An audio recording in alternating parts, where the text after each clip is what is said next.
হযরত বাহলুল ছিলেন অনেকটা মজনু ধরনের একজন বুজুর্গ, কিন্তু কথাবার্তা বলতেন খুবই রহস্যপূর্ণ এবং পাণ্ডিত্যপূর্ণ।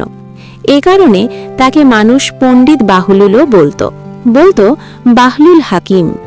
বাদশাহ হারুনুর রশিদের কাল। বাদশাহ বাহলুল হাকিমকে ভালোবাসতেন। বাদশার সাথে তার সখ্যতাপূর্ণ সম্পর্ক ছিল।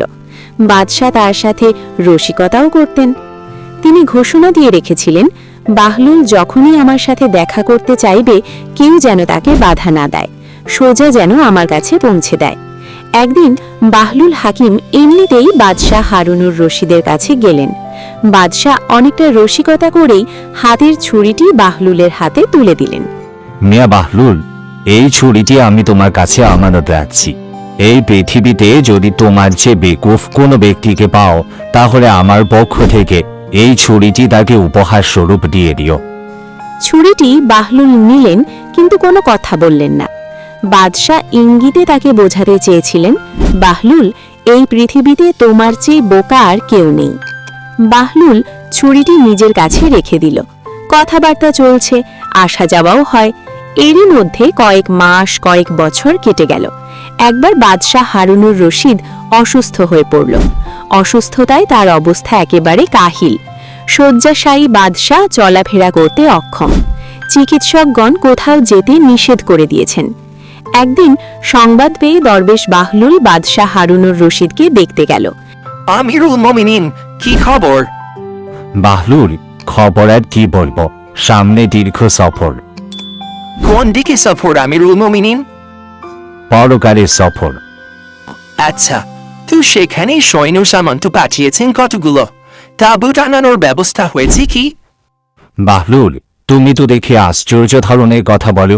এটা এমন এক সফর, এখানে কোনো তাঁবু টানাবার ব্যবস্থা নেই, বডিগার্ডের ব্যবস্থা নেই, এখানে লস্কর পাঠানোরও ব্যবস্থা নেই। আচ্ছা, তা ফিরছেন কবে? বাহলুল, তুমি কি ধরনের কথা বলছো? পরকালের সফর থেকে কেউ কি কোনোদিন ফিরে? তাহলে তো এটা অনেক দীর্ঘ সফর। এখানে আপনি কোনো লস্কর পাঠানো যায় না। এই সফরে একবার কেউ গেলে আর ফিরে আসে না।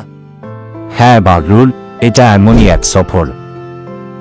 আমিরুল মুমিনিন, তাহলে তো আপনি আমার কাছে দীর্ঘদিন ধরে যে একটি আমানত রেখে দিয়েছিলেন, এই বলে যে আমি যদি আমার চেয়ে বোকা কাউকে পাই, তাহলে যেন আপনার পক্ষ থেকে তাকে উপহার স্বরূপ দেই। আজ আমার কাছে মনে হচ্ছে এই পৃথিবীতে এই উপহারের সর্বাধিক উপযুক্ত ব্যক্তি আপনি। কারণ আমি জীবনে বহুবার দেখেছি আপনি সামান্য কোনো সফরের ক্ষেত্রেও যেখান থেকে খুব দ্রুতই ফিরে আসতেন, আপনার পূর্বে আপনার আগমনী বার্তা জানিয়ে দেবার জন্য বিশাল বাহিনী প্রেরণ করতেন। তারা আপনার পথ তৈরি করত। আর আজ আপনি যে দীর্ঘ সফরে বেরোচ্ছেন, তার জন্য ইতোপূর্বে কোনোরূপ প্রস্তুতি গ্রহণ করেননি। সুতরাং আমার কাছে আপনার চেয়ে বোকা আর কাউকে মনে হচ্ছে না। অতএব এই ছুরিটি আপনাকেই ভালো মানাবে। বাহলুলের কথা শুনে হারুনুর রশিদ কাঁদতে শুরু করল। বাহলুল, আমি তো তোমাকে একজন মজনু বা পাগল মনে করতাম, কিন্তু আজ বুঝতে পারলাম তোমার চেয়ে বড় বুদ্ধিমান কেউ নেই।